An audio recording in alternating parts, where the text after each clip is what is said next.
बिस्मिल्लाहिर्रहमानिर्रहीम। अस्सलाम वालेकुम फ्रेंड्स। इससे पहले हमने वीडियो में देखा था कि पॉइंटर्स क्या होते हैं और उसकी हमें ज़रूरत क्यों पेश आती है। आपको बस इतना समझना चाहिए कि पॉइंटर एक वेरिएबल ही होता है जो कि दूसरे वेरिएबल का एड्रेस होल्ड करता है। देखिए, नॉर्मल वेरिएबल जो होता है वो बेसिकली क्या होल्ड करता है, कोई वैल्यू स्टोर करता है। और पॉइंटर क्या करता है, कोई एड्रेस होल्ड करता है। और ये किसका एड्रेस होल्ड करेगा? आसान तरह किसी वेरिएबल का ही कोई एड्रेस होल्ड करेगा। और इसके अलावा हमने देखा था कि रेफरेंसिंग क्या होती है, डी रेफरेंसिंग क्या होती है। किसी वेरिएबल के एड्रेस को किसी पॉइंटर में स्टोर करना, उसे हम रेफरेंसिंग कहते हैं। और उस एड्रेस के ऊपर जो वैल्यू पड़ी होती है उसको एक्सेस करना, उसे हम डी रेफरेंसिंग कहते हैं। तो इस वीडियो में हमने देखना है कि पॉइंटर असाइनमेंट क्या होती हैं, और पॉइंटर अरिथमेटिक, एडिशन, सब्ट्रैक्शन, और उसमें हम डिफरेंट कंपैरिजन किस तरीके से कर सकते हैं। तो चलिए कंप्यूटर स्क्रीन पर चलते हैं। ये देखिए, मैंने एक प्रोग्राम स्ट्रक्चर लिखा हुआ है। अब यहाँ पर हम क्या करते हैं, मैं एक वेरिएबल बनाता हूँ जिसके अंदर मैं कोई वैल्यू स्टोर करवाता हूँ, और मैंने यहाँ पर एक पॉइंटर टाइप का मैंने एक वेरिएबल क्रिएट किया है। ठीक है। अब पॉइंटर असाइनमेंट में क्या होता है कि इस पॉइंटर को मैं इसमें स्टोर कर सकता हूँ ए का एड्रेस। इसे हम कहते हैं पॉइंटर असाइनमेंट। ठीक है। अब यहाँ पर अगर मुझे वेरिएबल की वैल्यू प्रिंट करवानी हो तो देखिए, मैं वैल्यू ऑफ ए यहाँ पर मैं लिखता हूँ और मैं आगे ए की वैल्यू में प्रिंट करवा लेता हूँ। सिंपल है, कोई रॉकेट साइंस नहीं है। तो यहाँ पे मेरे पास ए की वैल्यू आई जाएगी जो कि है 42। और उसके बाद मैं क्या करता हूँ,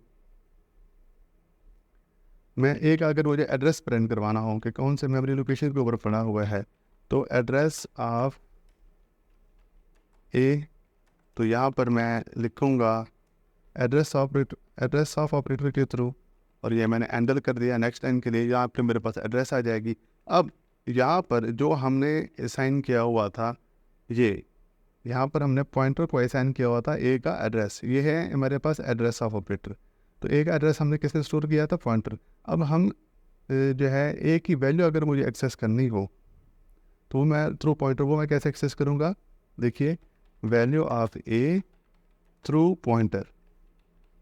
तो पॉइंटर के जरिए अगर मैं वैल्यू एक्सेस करना चाहता हूँ तो मैं क्या लिखूँगा? Static PTR। ठीक है, ये स्टार मुझे लाजम लगाना होगा। तो इस चीज़ को कहते हैं हम डी रेफरेंसिंग। ये जो मैंने स्टैटिक ऑपरेटर लगाया हो ना, तो इसे हम डी रेफरेंसिंग ऑपरेटर भी कहते हैं। अब देखिए, अगर इसी पॉइंटर के थ्रू मुझे एड्रेस प्रिंट करवाना हो तो वो मैं कैसे लिखूँगा? सी आउट, और यहाँ पर मैं लिखूँगा address of A via pointer. तो वो मैं कैसे एक्सेस कर सकता हूँ? जस्ट मैं लिखूँगा PTR और मेरा यहाँ पर एड्रेस आ जाएगा। PTR के अंदर क्या सेव है? ए का एड्रेस, तो यहाँ पर ए का एड्रेस आ जाएगा। और यहाँ पर भी क्या है? ए का एड्रेस। तो ये और ये दोनों सेव होना चाहिए। ठीक है। और स्टार PTR और ए की वैल्यू जो है 42, और यहाँ पर भी 42 आना चाहिए। तो चलिए इसको हम बिल्ड सॉल्यूशन करते हैं।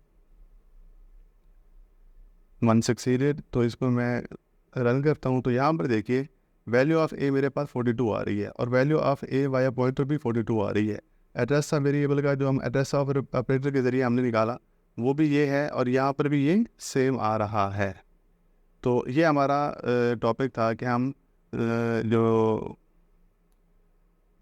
एड्रेस ऑफ ऑपरेटर के थ्रू जो हम असाइन करते हैं पॉइंटर को, उसके ज़रिए हम वैल्यूज़ को कैसे एक्सेस कर सकते हैं, रेफरेंसिंग के थ्रू और डी रेफरेंसिंग के थ्रू। ठीक जी। तो नेक्स्ट है हमारे पास पॉइंटर अरिथमेटिक। जी, पॉइंटर अरिथमेटिक क्या चीज़ होती है?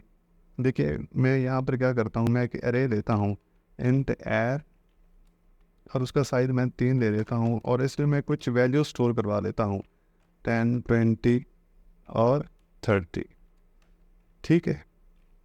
और यहाँ पर मैं एक पॉइंटर टाइप का वेरिएबल बनाता हूँ, इंट स्टैटिक PTR। मैंने वेरिएबल भी बना लिया। अब पॉइंटर के अंदर जब मैं ए का इनिशियल एड्रेस स्टोर करवाऊँगा तो वो इस तरीके से होगा। तो इस स्टेटमेंट का मतलब क्या है? इस स्टेटमेंट का मतलब ये है कि जो ए का इनिशियल एड्रेस है वो किसके अंदर स्टोर है? PTR के अंदर। तो यहाँ पर हम लिख सकते हैं stores the initial address into PTR। Pointer में क्या आ गया? जिसका इनिशियल एड्रेस आ गया है। अब मैं क्या करता हूँ, मैं लिखता हूँ यहाँ पर सी आउट, और उसकी मुझे इनिशियल वैल्यू अगर मुझे प्रिंट करवानी हो, इनिशियल वैल्यू, तो यहाँ पर मैं क्या लिखूँगा, यहाँ पर मैं लिखूँगा इनिशियल वैल्यू PTR, ठीक है, और ये स्टैटिक। तो यहाँ पर क्या आ जाएगा, हमारे पास इनिशियल वैल्यू आ जाएगी। अब यहाँ पर इनिशियल वैल्यू क्या आ जाएगी, हमारे पास 10 आ जाएगा, ठीक है। तो यहाँ पर बेसिकली ये हम क्या करवा रहे हैं, इसका जो इनिशियल एड्रेस है वो मैंने PTR के अंदर स्टोर, क्योंकि PTR क्या होल्ड करता है, एड्रेस होल्ड करता है। तो इसका एड्रेस यहाँ पर आ गया। अब इस एड्रेस के ऊपर जो वैल्यू पड़ी हुई है तो वो क्या है, 10 है। तो देखिए इसको मैं बिल्ड करता हूँ और इसको हम रन करते हैं, तो देखिए 10 वैल्यू आ रही है मेरे पास, ठीक है। तो अब मैं क्या करता हूँ, यहाँ पर मैं लिखता हूँ यहाँ पर PTR प्लस प्लस। जब मैं PTR प्लस प्लस करता हूँ तो बेसिकली होता क्या है कि जो इसका नेक्स्ट एलिमेंट होता है उसका एड्रेस जो है वो PTR के अंदर स्टोर हो जाता है, ठीक है। तो चलिए अब मैं दोबारा इसको जब मैं यहाँ पर प्रिंट करवाऊँगा कि जी आफ्टर इंक्रीमेंट, तो यहाँ पर देखिए मैं लिखता हूँ स्टार PTR, तो मेरे पास क्या आ जाएगी जी, नेक्स्ट वैल्यू मेरे पास यहाँ पर आ जाएगी, जो क्या आएगा 20। तो यहाँ पर देखिए मेरे पास 20 रिजल्ट आ रहा है। बेसिकली इसके पीछे चल क्या रहा है, देखिए मैंने लिखा है स्टार PTR, PTR के अंदर क्या है, PTR के अंदर क्या है, इसका इनिशियल एड्रेस स्टोर है, ठीक है। तो जब मैं PTR प्लस कर रहा हूँ तो मतलब कि एक का इंक्रीमेंट हो रहा है। तो बेसिकली एक का इंक्रीमेंट नहीं हो रहा, बेसिकली 4 बाइट्स का, इंटीजर कितने बाइट का होता है, 4 बाइट का होता है, तो 4 का इंक्रीमेंट हो रहा है, ठीक है। 4 का मतलब कि ये इन केस के हमारे पास स्टोर है 00x12 के ऊपर। एज्यूम कर रहा हूँ मैं कि ये जो है ना इसका एड्रेस क्या है जी, 00x12, ठीक है। जब मैंने PTR प्लस प्लस किया तो उसमें ये नहीं होगा कि यहाँ पर 13 हो जाएगा, 13 नहीं होगा, यहाँ पर 4 का इंक्रीमेंट होगा, ठीक है। तो प्लस प्लस के बाद यहाँ पर जो मेरे पास वैल्यू आएगी 00x, यहाँ पर आना चाहिए 16। क्यों, क्योंकि इंट कितने का होता है, 4 बाइट का। तो यहाँ पर 12 + 4 मेरे पास 16 आ जाएगा, ठीक है। अब यहाँ पर इन केस के मैं यहाँ पर लिखता हूँ PTR माइनस एक मैंने -70 है, और उसके बाद फिर मैं यहाँ पर अगर मैं करूँ कि आफ्टर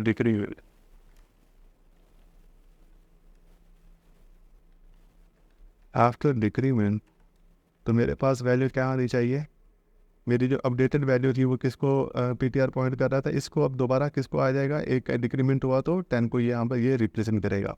तो मैं लिखता हूँ यहाँ पर स्टार PTR और मैंने एंटर लगा दिया है, यहाँ पर इन्होंने लगा देते हैं सॉरी, और ये इधर एक सेमी कॉलम रहता है हमारा। तो इसको मैं बिल्ड करता हूँ, बिल्ड सोल्यूशन, और यहाँ पर ये कुछ पंगा हो गया है जी, बिल्कुल पंगा हो गया है। और वो पंगा क्या है, ये है सक्सीडेड, और इसको हम यहाँ पर लिखते हैं। देखिए इनिशियल वैल्यू 10 थी, एक इंक्रीमेंट किया तो 20 पे आ गया, फिर उसको डिक्रीमेंट किया तो यहाँ पर आ गया। अच्छा यहाँ पर सिर्फ और कोई रॉकेट साइंस नहीं है, पंच लाइन ये है कि प्लस प्लस नॉर्मली क्या होता है, अगर वैल्यू के अंदर हम इंक्रीमेंट करें तो एक का इंक्रीमेंट होता है, लेकिन पॉइंटर के अंदर जब मैं इंक्रीमेंट कर रहा हूँ तो जिस टाइप का आपने पॉइंटर बनाया होगा उसी उतना नंबर ऑफ बाइट्स जो है वो उसके अंदर इंक्रीमेंट होगा। अब इन केस के मैंने यहाँ पर बनाया हुआ करेक्टर टाइप का पॉइंटर बनाया होता है, करेक्टर कितना लेता है, 1 बाइट लेता है, तो वहाँ पर 1 का इंक्रीमेंट होगा। अगर मैंने डबल टाइप का पॉइंटर बनाया हुआ है तो डबल कितना लेता है, 8 बाइट लेता है, तब यहाँ पर 8 का होगा। अगर मैंने इंट लिया हुआ है तो इंट कितना, 4 बाइट का आगे इंक्रीमेंट होगा, ठीक है।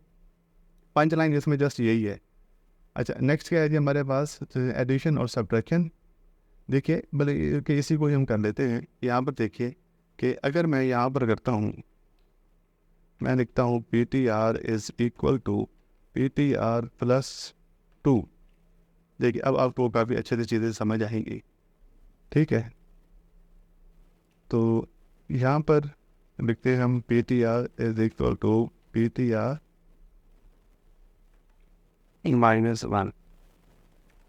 ये देखिए यहाँ पर मैं कह रहा हूँ PTR इज इक्वल PTR 2। तो 2 बेसिकली यहाँ पर क्या है, 2 कोई मेरे पास एक इंटीजर टाइप की कोई वैल्यू नहीं है या कोई मतलब कि डेसिमल वैल्यू नहीं है कि मैं पीटीआर के अंदर दो तक, क्योंकि ये क्या है, एड्रेस है मेरे पास, क्या है जी, एड्रेस है। और यहाँ पर 2 का मतलब क्या है कि इसके अंदर मुझे कितने का इंक्रीमेंट करना चाहिए, इंट टाइप, ये 2 दफ़ा मुझे इंक्रीमेंट करना है। इंट कितने का होता है, 4 का, तो 4 कितना हो गया, 8, ठीक है।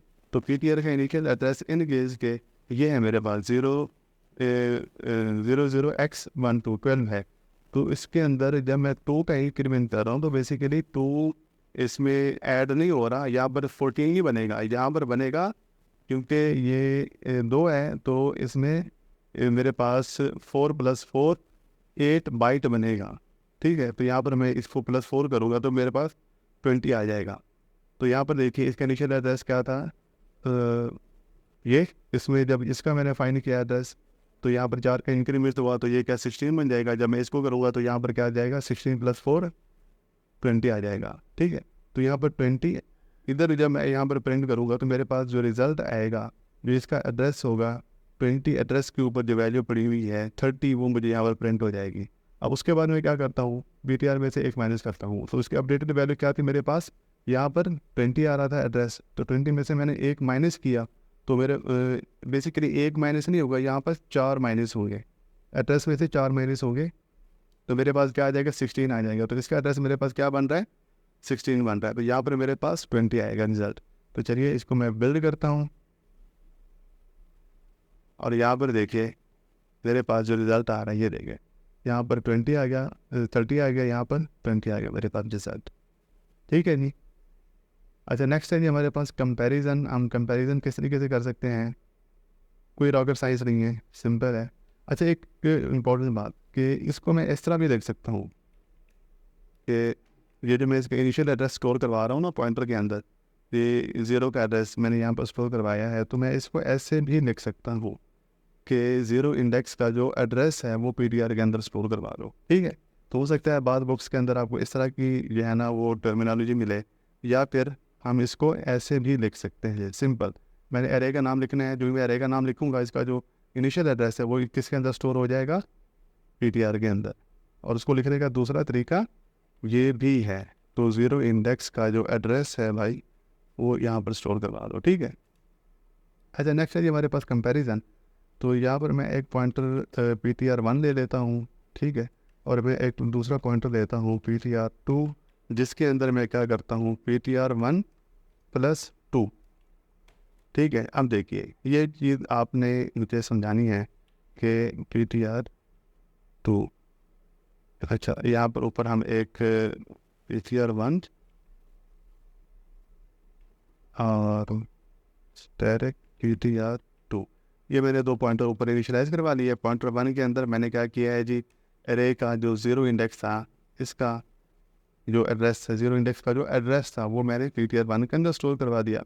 और फिर मैंने क्या किया है जी, PTR1 के अंदर मैंने 2 का इंक्रीमेंट किया। 2 का इंक्रीमेंट मतलब कि यहाँ पर क्या है, 30 का एड्रेस मैंने इससे स्टोर करवा दिया PTR2 का, ठीक है। अब मैं यहाँ पर लिखता हूँ if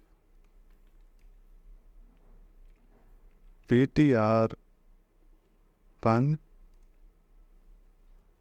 is less than PTR2, तो हम क्या लिखेंगे कि जी Cout PTR1 is less than PTR2, simple, कोई रॉकेट साइंस नहीं है। एल्स क्या होगा जी, PTR2 is greater, sorry Cout PTR2 is greater than PTR1 जी। हम देखिए यहाँ पर PTR1 का जो एड्रेस है वो यहाँ पर है, ठीक है ना। अब एग्जूम कर रहे हैं कि वो क्या है जी, मेरे पास 12 है, यहाँ पर इसका क्या आ जाएगा, हमारे पास 16 आ जाएगा, इसका क्या एड्रेस आ जाएगा, 20 आ जाएगा, ठीक है ना। क्योंकि इंट है तो इंट 4 बाइट का होता है, तो 4 का इंक्रीमेंट होगा हमारे पास। अब यहाँ पर इसका एड्रेस क्या आ जाए, मेरे पास आ गया है जी 12, और इसका क्या आ गया 20। सो अब 12 बेसिकली वो क्या हो रहा है कि इसका PTR1 का जो एड्रेस है वो PTR2 से क्या है, छोटा है। हाँ जी, बिल्कुल छोटा है। क्यों? क्योंकि ये 12 है, ये क्या है, 20 है यहाँ पर। ठीक है, तो मेरे पास स्टेटमेंट क्या आ जाएगी, मेरे पास ये वाली स्टेटमेंट आ जाएगी। तो चलिए इसको मैं रन करता हूँ, और ये देखिए ये PTR1 is less than PTR2। ठीक है जी। तो ये हमारा आज का टॉपिक था कि हम इस के ऊपर डिफरेंट ऑपरेशन परफॉर्म कर सकते हैं। तो अब सम पॉइंटर्स के पॉइंट असाइनमेंट हम कैसे करते हैं, और अच्छी बात है इंक्रीमेंट डिक्रीमेंट और उसके एडिशन सब्ट्रैक्शन जब ही करते हैं तो बेसिकली होता बाइट्स का ही है, और फिर उसका कंपेरिजन हमने किया। तो वही देखिए काफ़ी सारी चीज़ें आपको क्लियर हुई होगी।